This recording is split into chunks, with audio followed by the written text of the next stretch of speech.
Hi there, my name's Alistair Kennedy and I'm the Sociable Social Worker, and I give practical advice to social workers and those wanting to foster and adopt. And in this video we're going to look at what you cannot do as a foster carer. So for example, did you know that you cannot cut a child's hair? Can you? Or can you not? Let's find out.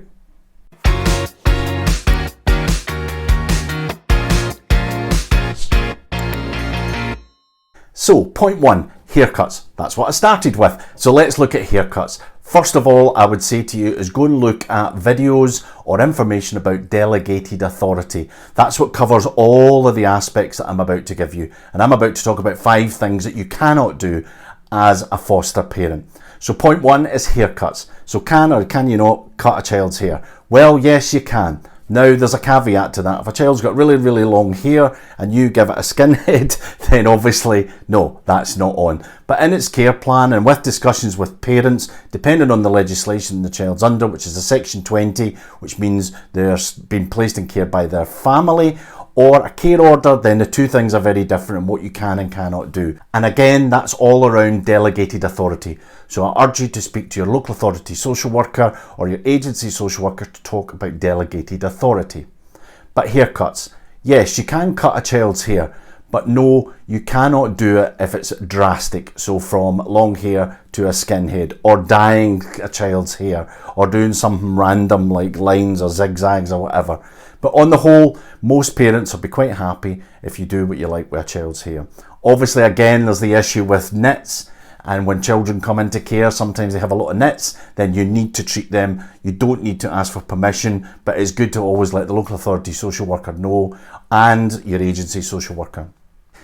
What you cannot do in terms of medication, COVID, hospital admission. Now, if with times with COVID, you need to do what is best for the child. If it's an emergency, it's 111 or 999. You speak to the services involved. You don't wait for permission as long as you tell the local authority later on down the line. Obviously, the local authority or your agency have to tell Ofsted. That's part of the process. However, if the child's in immediate danger, you take them to A&E. You don't need permission. The doctor can override anything, so don't worry about, do I need this bit of paper, do I need that bit of paper? The doctor can override all of that. In terms of medication, make sure you've got the note of medication that the child takes. Make sure you talk about it and diarise it. Make sure you tell your supervising social worker that you've given the child any medication. Holidays and overnights. You can't just take a child away to Spain. You just can't vanish. You have to be telling the child's social worker if where you're going, how long you're going for. You need to get passports sorted. Most children won't have had passports anyway, so you need to get all that rigmarole sorted.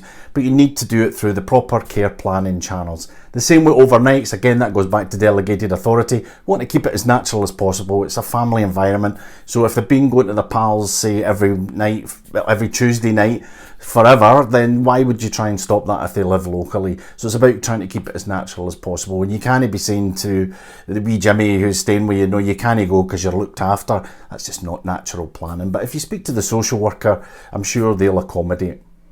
Education. You can't just remove a child from school and put them in another school. Goes without saying. If it's a longer term placement, again, that's very, very different.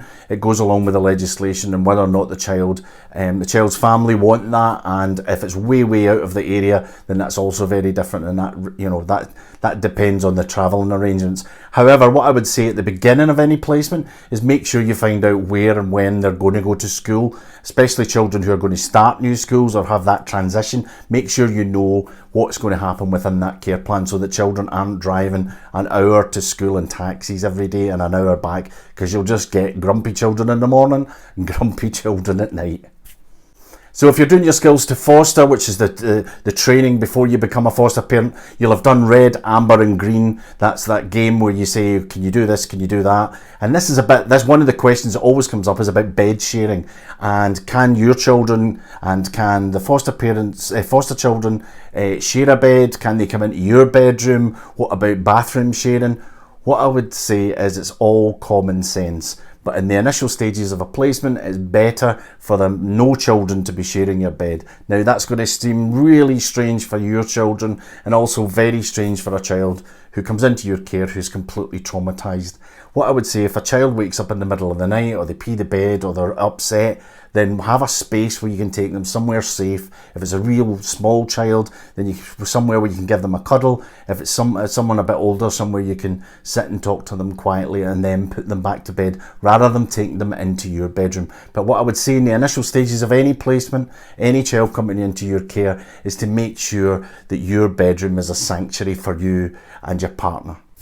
And lastly, cuddles. You can't cuddle children. No, I'm joking. I really am joking. But in the dim and distant past, there was a whole lot in fostering about side cuddles and all sorts of different things. What I'm saying to you is you just need to look at keeping yourself safe, keeping your children safe, and look at the safeguarding plan for any child that comes into your care. So on a real positive note to end, yes, you can cuddle children.